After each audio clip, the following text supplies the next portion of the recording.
কিয়ামতের দিন কাফিরদের হিসাব সম্পর্কে শাইখুল ইসলাম বলেন, আর কাফিরদের ব্যাপারে কথা হলো তাদের হিসাব ওইসব লোকদের হিসাবের মতো হবে না যাদের ভালো মন্দ আমলসমূহ ওজন করা হবে, কেননা কিয়ামতের দিন তাদের কোনো ভালো আমলই থাকবে না।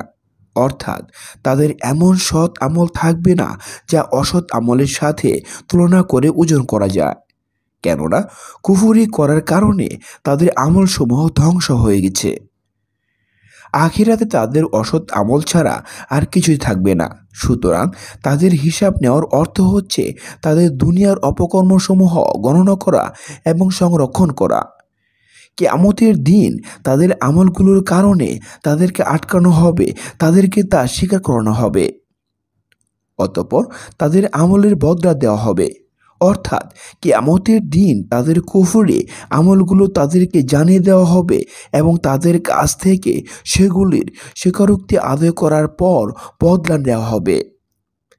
যেমন আল্লাহ তাআলা বলেন, আমি অবশ্যই কাফিরদের জানিয়ে দেব তারা কি কাজ করে এসেছে, আর তাদেরকে আমি অত্যন্ত জঘন্য শাস্তির সাথে আস্বাদন করাবো, এবং তারা নিজেরাই নিজেদের বিরুদ্ধে সাক্ষ্য দেবে যে বাস্তবে তারা ছিল কাফির।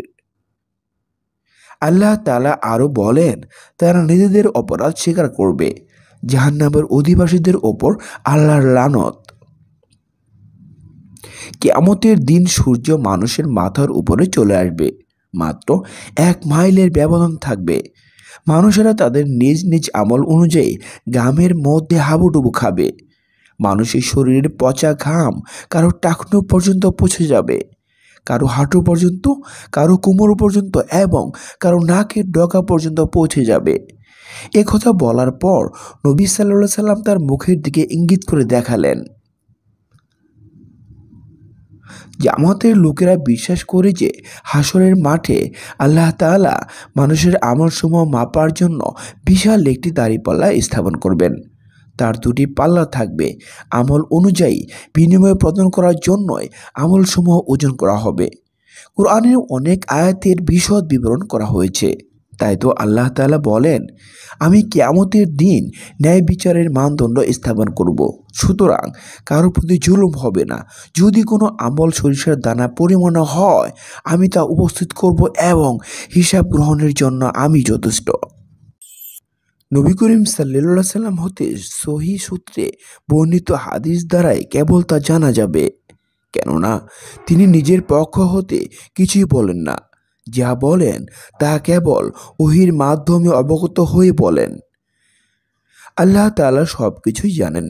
তারপরও কিয়ামতের দিন বান্দাদের আমলের হিসাব নেওয়া, আমলসমূহ ওজন করা এবং পুস্তকে লিখিত অবস্থায় তা প্রকাশ করার মধ্যে হিকমতে ইলাহি হচ্ছে যাতে করে তিনি তার বান্দাদের দ্বারা পূর্ণ প্রশংসিত হতে পারেন, তার পূর্ণ আদল ও ইনসাফ বাস্তবায়ন হয়, তার সুপ্রশস্ত রহমত এবং রাজত্বের সুবিশালতা প্রমাণিত হয়। এই মহা বিপদের দিনে বান্দাদের যে অবস্থা হবে, ইমাম ইবনে তাইমিয়া রাদিয়াল্লাহু আনহু এখানে তার কিয়দাংশ আলোচনা করেছেন।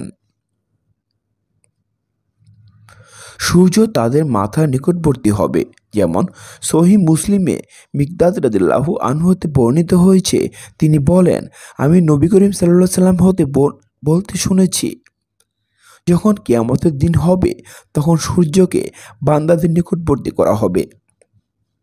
এত নিকটবর্তী করা হবে যে তাদের মাঝে এবং সূর্যের মাঝে মাত্র 1 বা 2 মাইলের ব্যবধান থাকবে। মানুষের শরীর থেকে নির্গত ঘাম তাদের জন্য লাগাম স্বরূপ হয়ে যাবে, অর্থাৎ ঘাম তাদের মুখ পর্যন্ত পৌঁছে গিয়ে লাগামের মতো হয়ে যাবে এবং তাদেরকে কথা বলা থেকে বারণ করবে। সূর্য তাদের নিকটে চলে আসার কারণেই এমন হবে।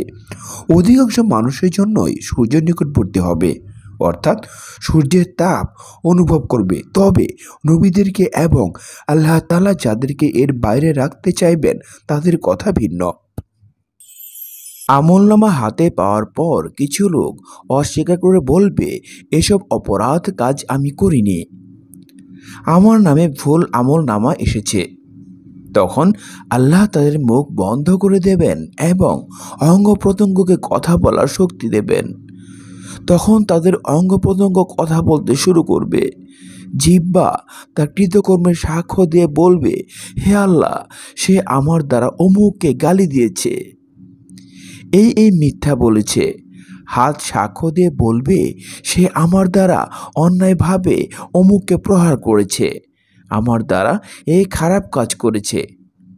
পা সাক্ষ্য দিয়ে বলবে, এ আমার দ্বারা এই খারাপ কাজ করতে অগ্রসর হয়েছে, ইত্যাদি ইত্যাদি।